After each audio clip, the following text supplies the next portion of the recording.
और समास के बारे में बता रहे हैं कि दो या दो से अधिक पदों के संयोग से बना पद समास कहलाता है। दो या दो से अधिक पदों के संयोग से बना पद समास कहलाता है। समास के मुख्य रूप से 6 प्रकार हैं, 1, 2, 3, 4, 5, 6, जिसमें आपका पहला है अव्ययी भाव समास, दूसरा है तत्पुरुष समास, तीसरा है कर्मधारय समास, चौथा है द्वंद्व समास, पांचवा है द्विगु समास और छठवां है बहुब्रीहि समास। तो सबसे पहले हम बात करेंगे अव्ययी भाव समास के बारे में। अव्ययी भाव समास जो है, अव्ययी भाव अव्यय, जिसका व्यय ना हो सके, वह समास जिसका व्यय ना हो सके वही अव्ययी भाव समास है। इसका परिभाषा क्या है? पहला शब्द प्रधान होता है और समास से जो शब्द बनता है वह अव्यय होता है। जैसे देखा जाए, इसको अव्ययी भाव समास के उदाहरण को हम समझने के लिए एक बहुत अच्छा ट्रिक बना के मैंने रखा हुआ है। हरा भरा आम प्रति किलो यानी यथा रर बेबस, जिसमें आप देख रहे हैं आर आपका है क्या? रिपीट। आर आपका रिपीट है। जहां पे आप हर वर्ड देखेंगे, पहले भर वर्ड देखेंगे, अ देखेंगे या आ देखेंगे, प्रति देखेंगे, या देखेंगे, या नी देखेंगे, या यथा देखेंगे, या रिपीट देखेंगे। जैसे कानो कान, यहाँ कान रिपीट हो गया, या बे देखेंगे पहले, या ब देखेंगे, या स देखेंगे। ऐसे आपके जो शब्द बनते हैं वही अव्ययी भाव समास होंगे। इसमें मैं समझ रहा हूं कि मैक्सिमम आपका कवर हो जाएगा। जैसे हर पल, हर दिन, हर घड़ी। भर से उदाहरण हम देख पा रहे हैं, भर पेट, भरपूर। अ से हम देख पा रहे हैं अत्यंत, अत्याचार, अतिरिक्त, अत्यधिक, अनुरूप, अनुचित, आमरण, अध्यात्म, अभाव। प्रति से हम देखें, प्रति में आपका प्रतिदिन, प्रतिलिप, प्रतिमाह, प्रतिपल, प्रतिसहस्त्र, प्रतिशत, प्रतिवर्ष। या में देखें जैसे यावत। नी में आप देख सकते हैं निसंदेह, निरोग, नीरव, निडर, निस्वार्थ, निर्भय, निश्चित, निष्पाप, निधड़क। यथा में यदि हम एग्जाम्पल देखें, यथा में यथासंभव, यथास्थान, यथाशक्ति, यथाक्रम, यथोचित, यथामति, यथाशंख, यथायोग, यथारुचि। और रिपीट में हम देखें तो कानो कान, किच किच, पल पल, यहाँ रिपीट हो रहा है। रातों घर, रातों रात, हाथों हाथ, धड़ाधड़।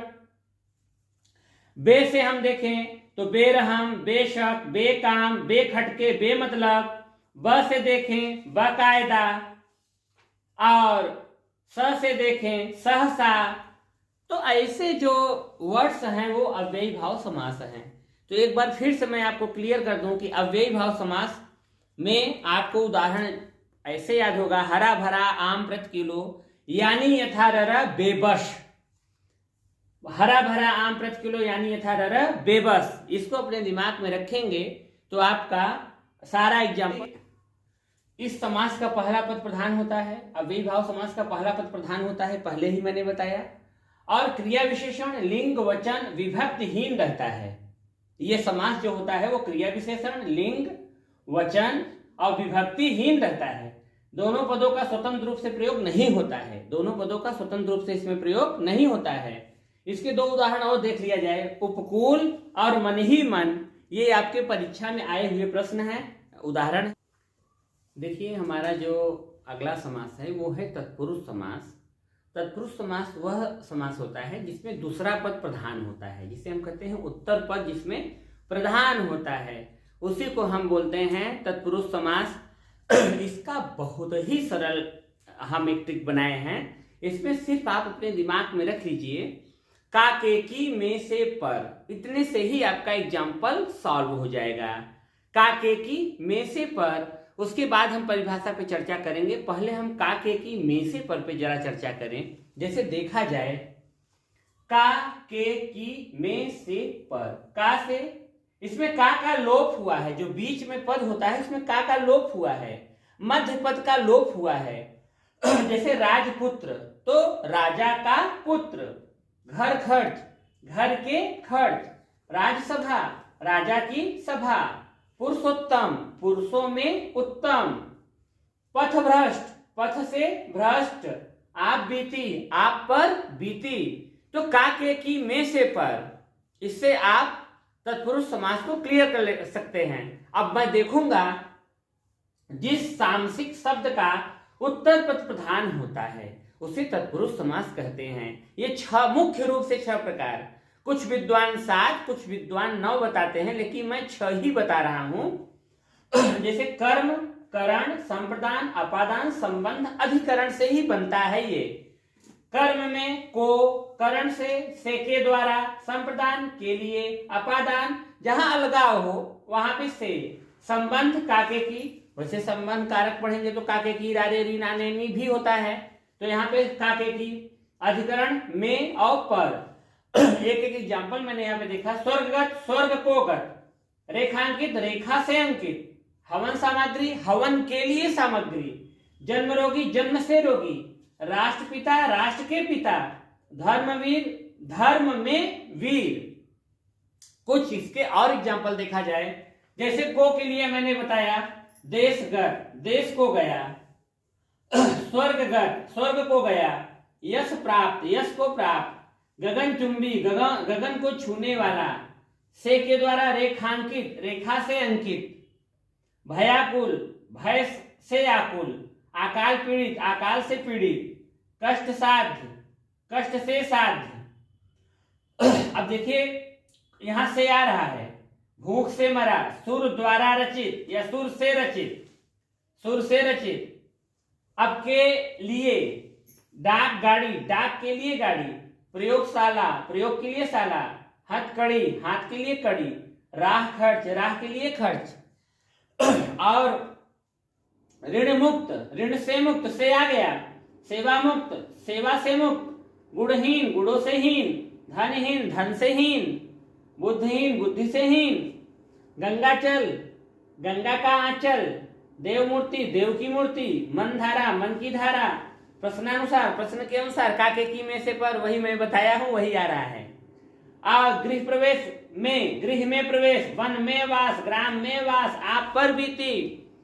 तो तत्पुरुष समास की जब मैं बात करूंगा तो सीधा और स्पष्ट आप बोलेंगे काके की में से पर। हम बात करेंगे कर्मधारय समास के बारे में। कर्मधारय समास बहुत ही सरल और इम्पोर्टेंट समास है, क्योंकि कर्मधारय समास एग्जाम्स में बहुत सारे क्वेश्चंस आ जाते हैं।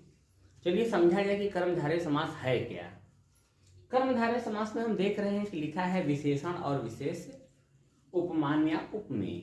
इसमें आपका जो शब्द रहता है, समस्त पद जो रहता है, उसमें विशेषण और विशेष रहता है साथ साथ, या उपमान और उपमेय साथ साथ रहता है। तो जैसे जो लोग हिंदी में विशेषण नहीं समझ पा रहे हैं, इसके लिए मैं एक छोटा सा एग्जांपल बताऊंगा। जैसे मैं बोल रहा हूं कि मैंने लाल टी शर्ट पहना हुआ है, तो ये लाल जो है आपका कलर है, रंग है, ये विशेषण है। इसी प्रकार से जैसे मैं देखूं यहाँ पे भला मानस लिखा है, वह मानस जो भला है, तो यहाँ भला वर्ड आपका क्या है, विशेषण है।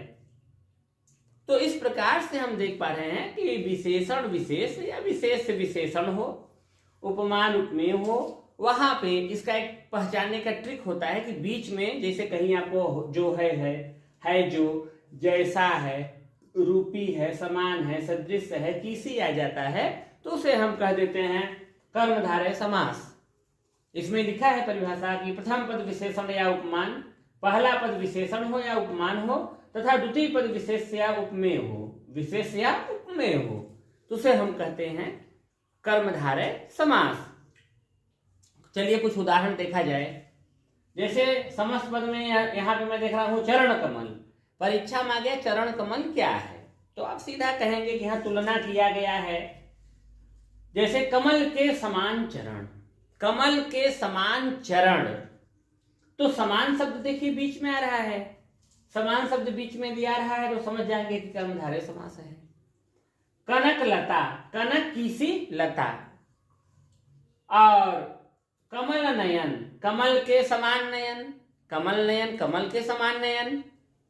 प्राण प्रिय, प्राणों के समान प्रिय, तो समान वर्ड तो आ रहा है बीच में ना, जहां पे समान वर्ड आए, जो है आए, है जो आए, जैसा आए, रूपी आए, समान सदृश किसी है तो उसे कर्मधारय समास कहते हैं। चंद्रमुख, चंद्र के समान मुख। मृगनयन, मृग के समान नयन। देहलता, देह रूपी लता। लाल मणि, लाल है जो मणि। महापुरुष, महान है जो पुरुष। अधमरा, आधा है जो मरा। परमानंद, परम है जो आनंद। परम है जो आनंद तो आपका हो गया कर्मधारय समास। कुछ और उदाहरण देखते हैं, जैसे पे यहां मैं देख पा रहा हूं, सदगुण, नीलांबर, कुसुम कोमल, नृसिंह, मुख कमल, लौह पुरुष, सज्जन, भला मानस। कभी कभी लोग नृसिंह में सोचते हैं कि इसका कैसे हम विग्रह करेंगे। वह नर जो सिंह के समान है तो हो गया आपका नृसिंह। तो कर्मधारय समास बहुत ही आसान है, इसको हम विशेषण धन विशेष से आप समझ सकते हैं कि वो आपका जो समस्त पद होता है उसमें विशेषण और विशेष से होता है। अब हम द्वंद्व समास बेहद ही आसान समास है। इसमें दोनों पद जो होते हैं प्रधान होते हैं। द्वंद्व समास में दोनों पद प्रधान होते हैं।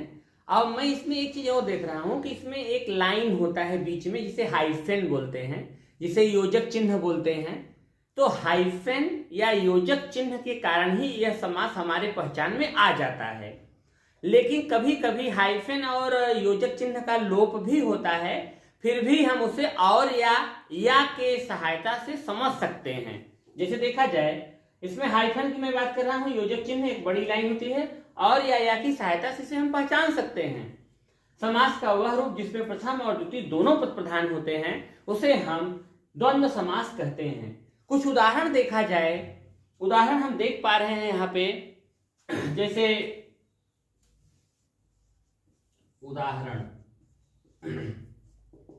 उदाहरण हम देख पा रहे हैं, सास ससुर, सेठ साहूकार। सास और ससुर हाइफेन बीच में लगा हुआ है। सेठ साहूकार, माता पिता, माता और पिता। अन्न जल, अन्न और जल। हिला हवाली, हरा भरा। तन मन, माँ बाप, पास पड़ोस। राम कृष्ण, भाई बहन, पाप पुण्य। आगा पीछा, दूध रोटी। नीचे ऊपर, अच्छा बुरा। अब यहाँ पे देखिए मैं कुछ एग्जाम्पल ऐसे बता रहे हैं जिसमें हाइफन नहीं है।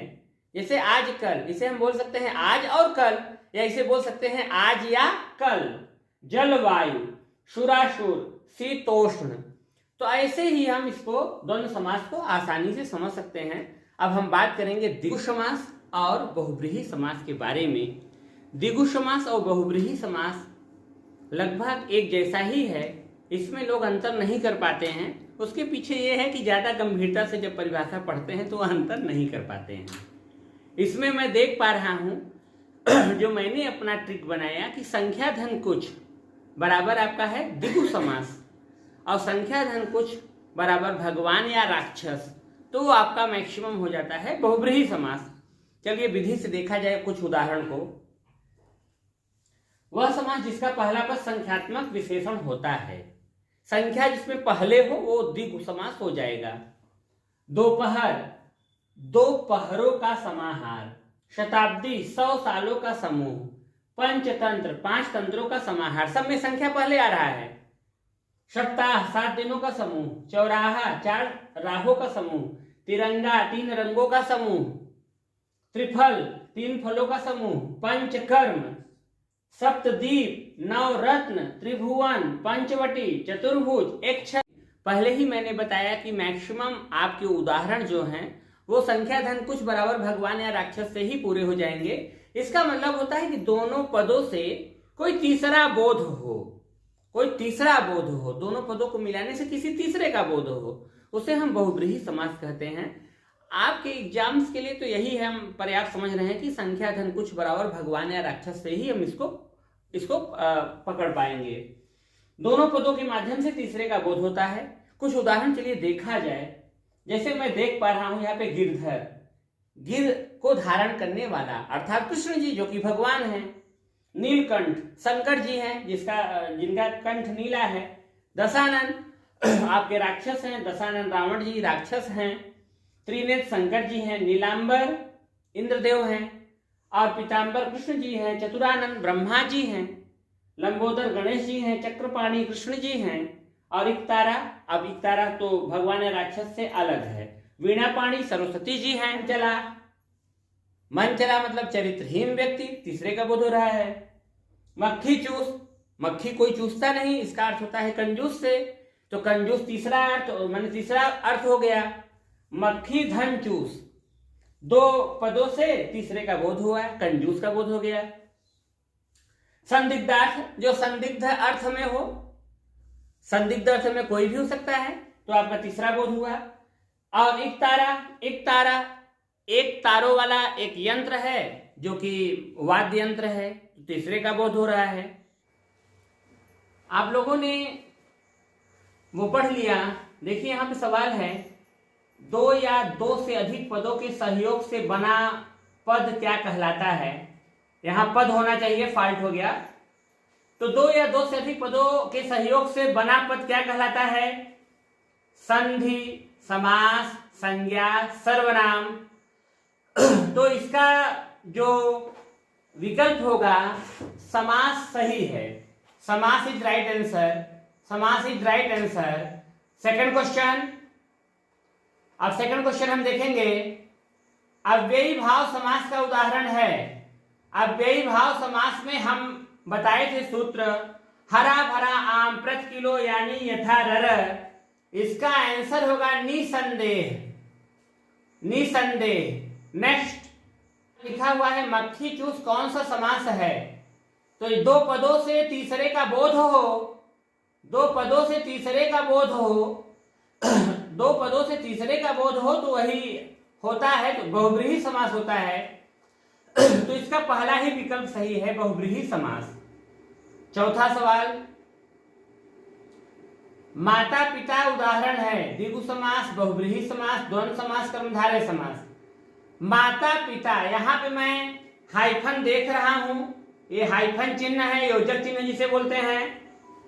योजक चिन्ह में आपने द्वंद्व समास में पढ़ा था, तो ये है द्वंद्व समास। इसका तीसरा विकल्प सत्य है। अब आप प्रश्न देखते हैं, भला मानस कौन सा समास है।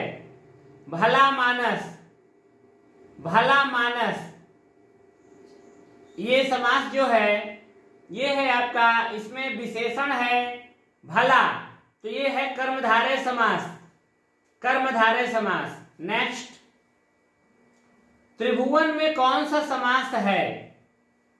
त्रिभुवन, तीन भवनों का समूह। इसका पहला ही विकल्प सही है, द्विगु समास, द्विगु समास। संख्या कर्मधारय समास नहीं है। देखिए ऐसे प्रश्नों में हम लोग डर जाते हैं, कर्मधारय समास नहीं है। सभी है, शिष्टाचार है, भला मानस है, सज्जन है, भाई और बहन, यही नहीं है, ये द्वंद्व समास है। नेक्स्ट, बहुब्रीहि समास का उदाहरण है। देखिए बहुब्रीहि समास का उदाहरण इसमें आपका नीलकंठ, भगवान शंकर जी, ये पहला ही विकल्प आपका सही है। पुरुषों में उत्तम कौन सा समास है। पुरुषों में उत्तम का के की में से पर, हमने बताया था आपका तत्पुरुष समास, तो ये तत्पुरुष समास का उदाहरण है, पुरुषों में उत्तम। 10वां सवाल है, संदिग्धार्थ और मंचला किसका उदाहरण है। तो संदिग्धार्थ और मंचला जो है आपका बहुब्रीहि समास का उदाहरण है। इसको आप लोग नोट करिए।